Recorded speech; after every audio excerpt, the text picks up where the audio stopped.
We need a witness to our lives. There are over 7 billion people on this planet. I mean, what does any one life really mean? In marriage, you're promising to care about everything. The good things, the bad things, the terrible things, the mundane things. All of it. All the time, every day. You are saying your life will not go unnoticed because I will notice it. Your life will not go unwitnessed because I will witness it.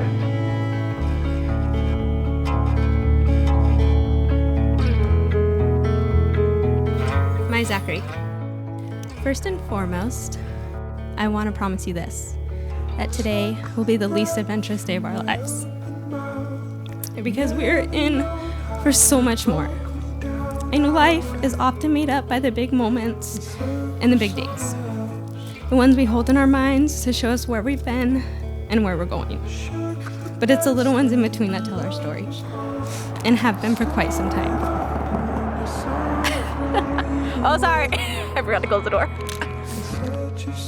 It's those that I promise to cherish, to hold them close to my heart, for they will be the evidence that I made the great decision of my life in marrying the only man I will ever call home. By now, everyone has heard the story, how the boy sees the girl for the first time, and the boy falls in love. I didn't know you. I had never seen you before, but I knew there was something there. I felt it. And to this day, the feeling is difficult to describe. Cassidy, you are my best friend. You are thoughtful, dependable, modest, ambitious, and so much more. However, these sort of attributes weren't known when I first met you. It took a true friendship to finally account for them, and I have known you for quite some time now, so the list is very long. When I try to describe you to people, it's easy for me to refer to the list, but it doesn't encapsulate who you really are. Cassidy Brooke Nodine. Where do I start? Since I was a little girl, I had prayed to have a best friend like you. And I got more than a best friend with you. I got a sister.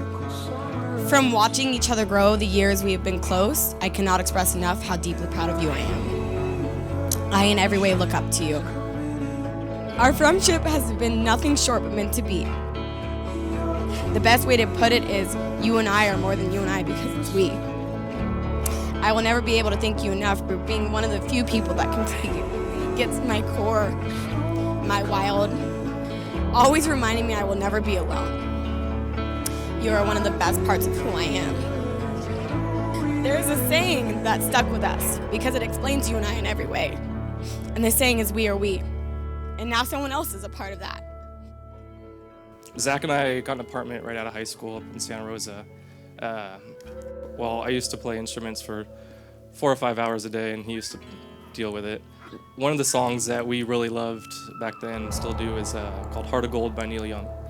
I love playing that song on harmonica, and Zach wanted to learn too, so he got a harmonica, and we still play that song. It's something real special to us. And then a few months ago, I go over to their house in Sacramento. We're gonna go out into town, and Cass has a harmonica. I go, why do you have a harmonica? She says, I wanted to learn how to play Heart of Gold. And I just thought that was like the most amazing, special thing like she could have ever done. So right then and there, I was like, I'm so glad you're marrying Zach. Like, it's just perfect.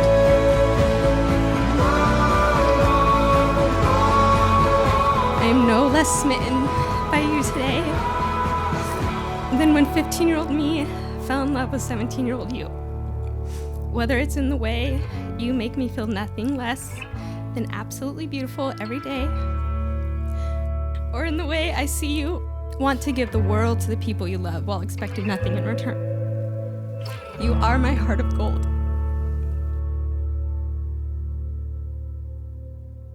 So just to recap, Cassie has 3 older sisters, 2 older brothers, and then 2 beautiful stepsisters that come into her life when she's about 11 or so. So when she was a baby, there was always a set of hands to take care of her.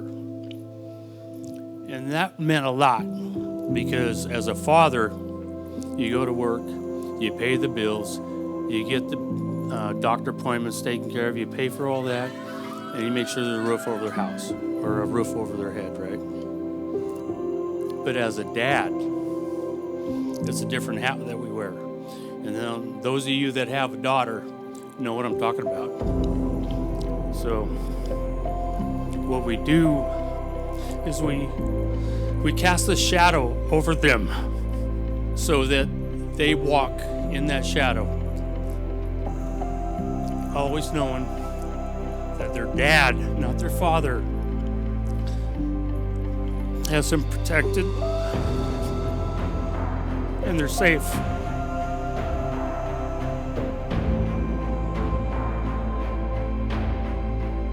And tonight,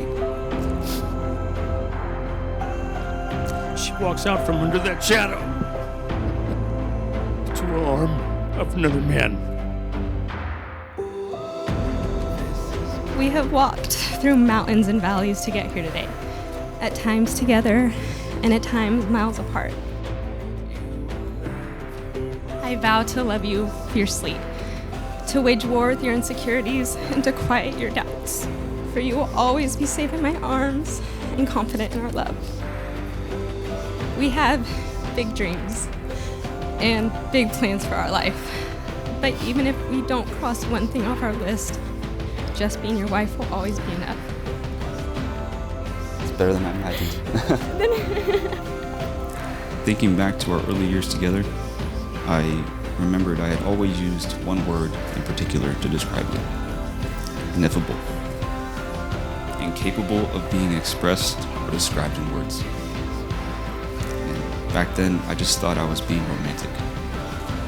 But as I was writing my vows to you, I came to the realization this inability to express who you really are, no matter how big the list gets.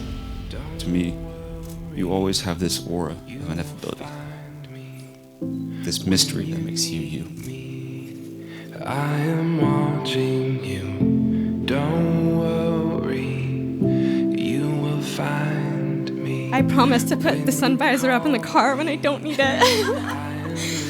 But lastly, I vow to never take for granted the way that you look at me every day. As though your soul can look into mine with a familiar warmth, and mine can look back and smile because it knows. It knows that you and I were never going to end up anywhere else than right here. I vow to love you without reservation, to challenge you with all you strive for and more, and to make sacrifices during hard times. I look forward to this life with you, and many more to come. I love you madly, and never, ever could I exist a moment without adoring you, loving you, or being yours.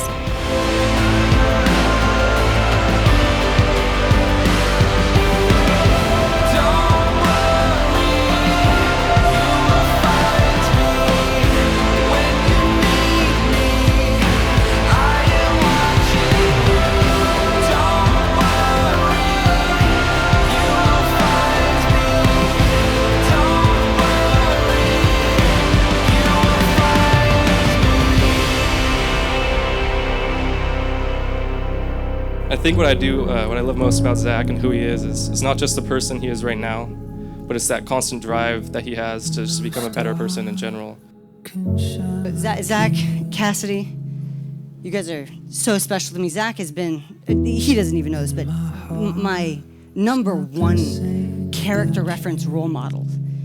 From the time I met him, he was like that guy. I was the wild guy who just ran around and doing everything. Zach was that stone, you know, that just stood there, and he was the rock. You know, it's like, man, I want to be like that. I don't want to be this wild, crazy kid. I want to be like the guy who nobody can read, you know?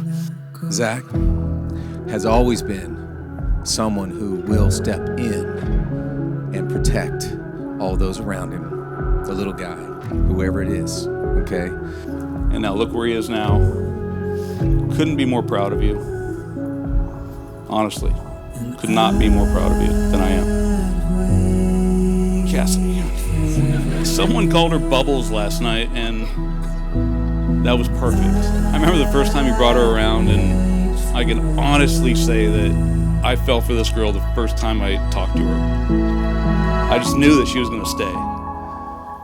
You two, the way you are together is special. These kids, I'm so proud of them. I mean, we've seen the love, we've seen what you guys meant to each other, and it meant so much to me as, a father. Kim's crying, and John's crying, Leslie, I mean, we're all bawling because we love you so much. And Cass, sweetie, what you've done to this wedding, this is her, you guys. I mean, laying out all the chairs and the dance floor and telling me to put the lights up, and my God, I spent a lot of time doing that. But I had to get them up because of Cass. I'd do anything for her. Whatever Cass wants, Cass gets.